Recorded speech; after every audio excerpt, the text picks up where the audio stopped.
El día de hoy tengo el placer de entrevistar a Luis Borrero. Él es un pintor que radica en Puerto Rico y tiene un extraordinario canal de YouTube en el que se dedica a investigar sobre las técnicas de los pintores antiguos. En su canal encontrarán información sobre los materiales y técnicas de pintores como Rembrandt, Vermeer, Velázquez, Caravaggio, Murillo, Goya, etc. En fin, vayamos a la plática. Pues primero, ¿cómo estás allá en Puerto Rico? Que yo no conozco Puerto Rico, pero se ve que es increíble. Sí, sí, bueno, Puerto Rico es un sitio bello, al igual que México. Tú sabes que yo me crié en California Sí, a los 12 años me fui de Puerto Rico y me crié en California y pues tú sabes que California tiene una población de mexicanos latina. Sí, increíble y tuve la oportunidad de viajar a México en varias ocasiones, bueno, todo el tiempo. sí. A la Ciudad de México Mm, he viajado, me encanta. Nunca he estado, tú eres creo que de Península de de la Yucatán, ¿verdad? península. Digo, yo soy de la ciudad, pero tengo 3 años viviendo acá. Ah, ok. Sí, Sí, porque me salió Mérida. sí, sí, sí. Sí, Mérida, estoy en wow. Mérida. Muchos años me dieron una beca para ir a Filadelfia. Sí, Pero la cultura americana es difícil para nosotros los latinos, claro. especialmente, tú sabes Sí, es que, más seca, pues, más fría. sí, sí. Y entonces eso es algo que también yo tuve como un llamado de regresar a Puerto Rico porque tú sabes que México y Cuba y muchos países de Latinoamérica tienen una academia establecida, Sí. muy sólida, con mucha historia, pero en Puerto Rico desafortunadamente eso no se ha dado porque es un sitio más pequeño. Ujú. Y entonces pues yo regreso a Puerto Rico para establecer pues un taller de enseñanza y eso ha sido una de las grandes misiones mías en mi vida, ¿verdad? Querer Sí. compartir mi conocimiento con una nueva generación de artistas que quizá no entendían o Ujú. no han tenido, no han estado expuestos Sí, al conocimiento. sí, sí, Y sí. eso, pues me imagino que tú también tienes ese llamado, ¿verdad? No solamente de crear, pero también de compartir. Ujú. Yo creo que por eso es que también YouTube ha sido como un llamado a YouTube, porque es Claro. una plataforma muy, muy buena para eso. Así que, Y cuéntame un poquito de tu taller, o sea, de las clases que das, cómo lo organizas, a quién están dirigidas, etcétera. Digo, para la gente que esté interesada. ok. Sé que estás también en línea, ¿no? O sea, las dos cosas. Sí, bueno, te confieso que a partir del 2019, cuando Ujú. comenzó, bueno, 2020, a principios del 2020, cuando comenzó la pandemia, nosotros optamos obviamente el gobierno aquí, pues estableció normas muy, muy, muy rigurosas contra el COVID Sí. y yo tuve que cerrar mi taller. Y entonces, pues ahí fue donde yo hice la evolución mi canal de YouTube, a establecerme obviamente en línea con mi taller, con mi escuela.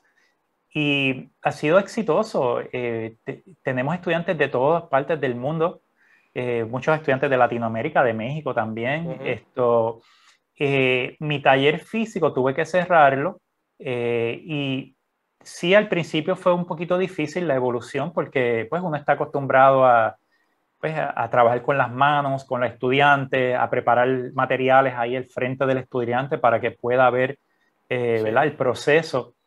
Pero pues la evolución ha sido muy interesante porque he descubierto otras herramientas que quizá no hubiese tenido acceso previo a la pandemia, como videos, que es bien poderoso para Sí. grabar y documentar, especialmente por 20 años. Yo he estado enseñando aquí en Puerto Rico por 20 años con un taller exclusivamente dirigido a lo que son técnicas de dibujo y pintura clásica para Ujú. estudiantes mayormente a nivel escuela secundaria.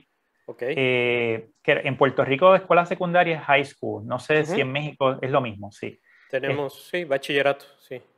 sí, previo a la universidad. Ujú. Entonces, yo le he ayudado a estudiantes de high school o de Ujú. escuela secundaria a preparar sus portafolios Ujú. para que puedan ingresar a universidades en el extranjero, Sí. becados. Sí. Tú sabes que los costos de universidad en Estados Unidos son astronómicos y Sí. en Europa también. Entonces, pues al ellos poder formar estos portafolios bajo una, ¿verdad? Una crítica extensiva, ellos entonces están expuestos a, pues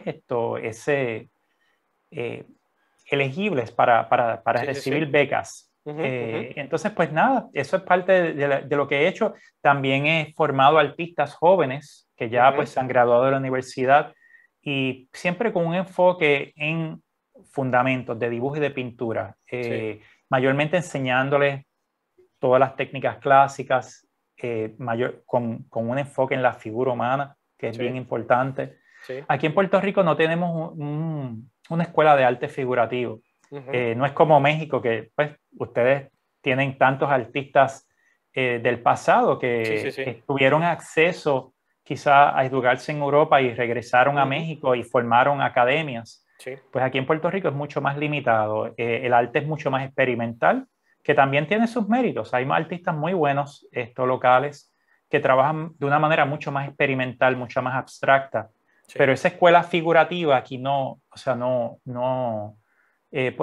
durante el siglo XIX sí tuvimos pintores como Francis Collier, un pintor que se educa en Francia, Ujú. pero es limitado. O sea, esa escuela es limitada. Entonces, pues, eso ha sido uno de mis enfoques en regresar a Puerto Rico y obviamente, pues, empezar ese tipo de educación. Sí. Así que, Y el canal de YouTube, digamos, las investigaciones que estás haciendo, cuéntame un poquito, digamos, por dónde van, cómo las realizas, etcétera. pues mira, bien interesante.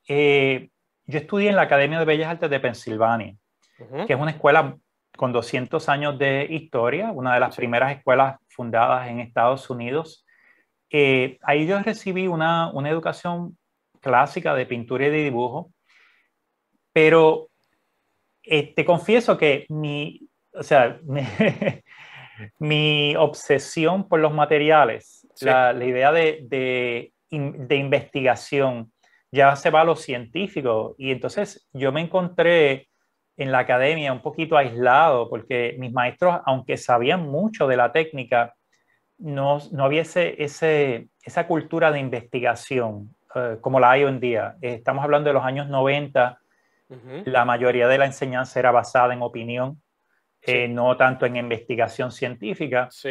Entonces cuando yo me gradué de la academia y que yo gané una beca para viajar a Europa, que la academia me otorgó en el 97, Ok. al viajar a España y a Italia y ver estos trabajos en persona, Sí. me doy cuenta de que hay algo que no encaja. O Sí, sí, sí. sea, habían cositas que no encajaban. Sí, sí, sí. Especialmente de la manera que nos educamos en la academia, que nos entrenaban a pintar con 20 colores, con Sí, cuatro azules, sí, mayormente de forma opaca, sí. influenciada por los impresionistas. Ujú. Eh, Cuando tú vas a ver estas obras en los museos, pues tú te das cuenta de que nada que ver.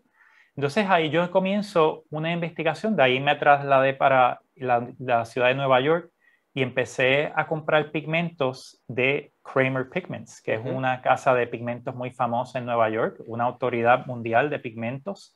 Todavía soy cliente. Y allí pues entonces empecé a aprender mucho más Ok. y fui específicamente a preguntar un día, porque había hecho la investigación, por este blanco de plomo, el blanco de plomo tradicional, lo que se llama en Sí, inglés el Stack Process Lead White. sí. Y ellos me dicen esto, bueno, nosotros no vendemos este pigmento, pero conocemos una persona que lo manufactura y manufactura pigmentos y quizá lo puedes comprar de él. Y obviamente pues me dieron el número de teléfono de la persona Sí. y ahí entonces yo empiezo a buscar literalmente, a acechar a esta persona, llamándolo. Llega a la casa, no estaba en la casa finalmente, como un mes después me contesta este americano, me dice, ¿quién eres tú? ¿Por qué tú me has llamado tantas veces? Yo le Sí. digo, porque yo quiero blanco de plomo. Sí. a la usanza antigua. Y él me dice esto, pues mira, yo no vendo el blanco de plomo. Yo creo que lo mejor es que compres, se lo compres a Kramer, que es un material comercial y ya. Sí. Y yo le digo, bueno, pues si no lo vendes, tú me podrías enseñar a hacerlo. Sí. Y él viene y me dice, esto bajo ninguna condición o forma. Ujú. No te voy a enseñar a hacerlo. Mi taller es privado. Y yo le digo, bueno, pues te voy a seguir llamando hasta que accedas. Y finalmente accedió. Y ahí un día viene y me dice, bueno, tú quieres hacer blanco de plomo, no hay problema. Yo lo que voy a hacer es que te voy a invitar a que te reúnas conmigo Sí. en los establos de Brooklyn.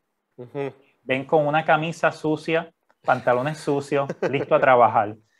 Llego allí y me da una pala y una bolsa de plástico eh, y empezamos a paliar, como decimos aquí en Puerto Rico, a paliar estiércol de Sí. caballo Sí, sí, sí. en bolsas para la preparación de este blanco de plomo. Y Sí. estuve con él 2 años aprendiendo a manufacturar pigmentos. Él fue la única persona que hablaba de cosas que yo decía, pero ¿cómo tú sabes todo esto? Sí. Y él fue una de las primeras personas que me presenta la idea de lo que se llama Art Technological Research, Ujú. que es lo que se conoce hoy en día como esta nueva rama de investigación que es científica. Sí. Tú sabes que por muchos años era más opinión de historiadores del arte, Sí. basado en investigaciones obviamente mucho menos concretas científicamente, Sí. era basado en textos y historia. Sí. Pues él tenía una nueva ideología, esto que en aquel momento se estaba formando, que era utilizar lo histórico, lo científico y lo práctico para crear una tesis o una conclusión. Y entonces, pues, él fue una persona muy influencial en mi desarrollo artístico y obviamente, pues, en lo que iba a acontecer. Y yo me di cuenta que en YouTube muchos artistas no estaban hablando de eso. Sí. Mucha opinión, presentaciones espectaculares, porque hay que decirlo, hay un grupo de artistas espectaculares que están trabajando Sí. y pintando y haciendo obras eh, impecables. Pero ese lado científico, muchos artistas pues como que no lo estaban, ¿verdad? Investigando. Sí. Entonces ahí fue donde me di tarea. Yo dije, bueno, pues si el canal tiene el propósito de llevar a cabo esta información, esta investigación, pues el research tiene que ser bien, ¿sabes? Tiene bien investigado, tiene que haber un proceso de documentación de historia científica y lo práctico. Obviamente que es pues presentar esa teoría y llevarla a cabo a una recreación de ese material, ya sea pues una superficie o una pintura. Entonces, pues eso es la tarea que me he dado en mi canal. Eh, de cierta manera influenciada por los tratados antiguos, que Sí, eso era claro. lo que hacían. Sí, sí, sí. Sí, digo, a mí digo, tengo una experiencia más o menos similar de ver los cuadros antiguos y decir, es que cómo le hacían esto, o cómo hacían esto, cómo lograban estos resultados. Y te digo, te pones, como tú dices, a investigar, ves algunos manuales. A mí me tocó este de Janusak, ¿no? El de las técnicas de, ¿sí lo conoces ese libro? El de, creo que se Eh, llama Técnicas de los Grandes Maestros o algo así. Es un libro como viejo, muy popular de los Como de los años. años 70. Ajá, ajá. Pero es Sí, muy básico, ¿no? Es muy simple y sí, como dices, bueno, te decían, bueno, pues más o menos cómo se hacían, pero como dices, no había una investigación científica. Y sí, últimamente, como platicábamos, ha habido un montón de investigaciones donde ya puedes ver qué pigmentos se hacían, cómo estaban las capas también construidas. El primer libro que encontré fue uno de Caravaggio, de Caravaggio, de Tiziano, en la biblioteca de la escuela, donde venían las capas, ¿no? Y yo ahí dije, órale, no, pues sí está construido, podías ver cómo estaba construido. Ahora, Algo que creo también que es importante, que creo que es lo que tú haces, es interpretar esa información. Porque el Es científico correcto. te dice, ok, así están las capas, o sea, tiene esta capa, luego esta otra y luego esta otra.